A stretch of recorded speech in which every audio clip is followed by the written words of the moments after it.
Bonsoir à toutes, bonsoir à tous. Bienvenue sur le site stopsuicide.fr. Aujourd'hui, nous allons aborder un sujet particulier, celui du suicide d'un employé. Comment l'employeur peut-il être tenu responsable ?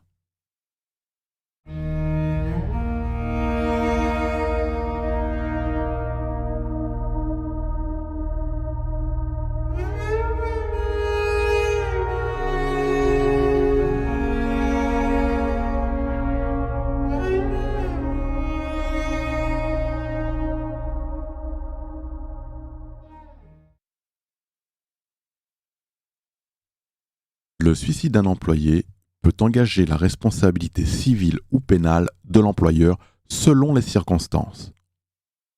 Sur le plan civil, la famille de la victime peut demander réparation du préjudice subi à l'employeur en invoquant soit la faute inexcusable, soit la faute simple de celui-ci.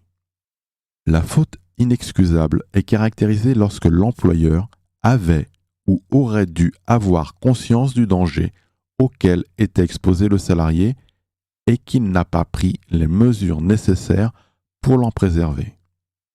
La faute inexcusable ouvre droit à une majoration de la rente versée aux ayants droit ainsi qu'à la réparation de certains préjudices spécifiques.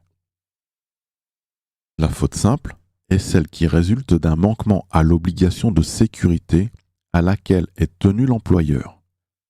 Cette obligation implique que l'employeur doit prendre toutes les mesures nécessaires pour assurer la sécurité et protéger la santé physique et mentale des travailleurs. La faute simple ouvre droit à la réparation intégrale du préjudice subi par les ayants droit. En l'espèce, il faudra examiner si l'employeur a respecté son obligation de sécurité envers l'employé qui exprimait des idées suicidaires.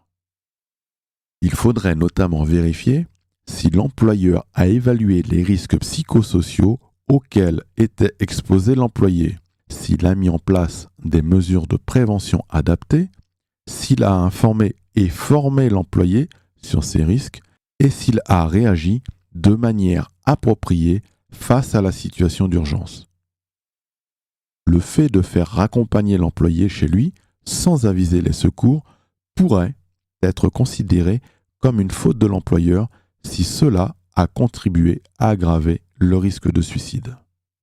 Sur le plan pénal, la famille de la victime peut déposer plainte contre l'employeur pour homicide involontaire ou non-assistance à personne en danger.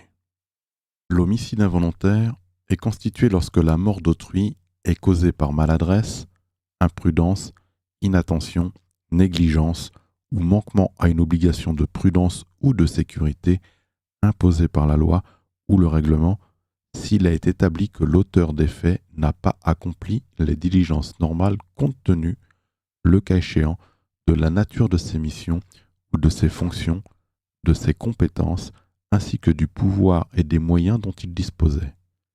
L'homicide involontaire est puni de 3 ans d'emprisonnement et de 45 000 € d'amende. La non-assistance à personne en danger est constituée lorsque l'on s'abstient volontairement de porter à une personne en péril l'assistance que, sans risque pour lui ou pour les tiers, on pouvait lui prêter soit par son action personnelle, soit en provoquant un secours. La non-assistance à personne en danger est le fait de ne pas porter secours à quelqu'un qui est en péril. Pour qu'il y ait non-assistance à personne en danger, il faut que les éléments suivants soient réunis. Premièrement, la personne en danger fait face à un péril grave et imminent qui menace son intégrité corporelle ou son bien-être moral, une personne en détresse. 2. Le témoin a conscience de ce danger. 3. Le témoin s'abstient volontairement d'intervenir pour empêcher un crime ou un délit soit commis contre l'intégrité corporelle de la victime ou le témoin s'abstient de porter assistance à la victime en détresse ou d'alerter les secours. En l'espèce, il faudrait examiner si l'employeur a omis de porter secours à l'employé alors qu'il connaissait son état de détresse. Il faudrait également vérifier si l'employeur pouvait agir sans risque pour lui-même ou pour les tiers et s'il disposait des moyens nécessaires pour intervenir. Ces éléments n'ont qu'une simple valeur de renseignement et ne peuvent aucunement se substituer au conseil d'un avocat ou de professionnels du droit, chaque situation étant différente. L'intérêt de cet article a pour unique but de faire comprendre que certaines inactions peuvent avoir des conséquences lourdes pour les victimes, mais aussi pour celui ou celle qui s'abstient volontairement d'agir alors qu'un appel au SAMU ou au 3114 pourrait préserver une vie. Parfois, sauver une vie ne tient qu'à un fil. Bonne soirée à toutes, bonne soirée à tous, à bientôt sur stopsuicide.fr.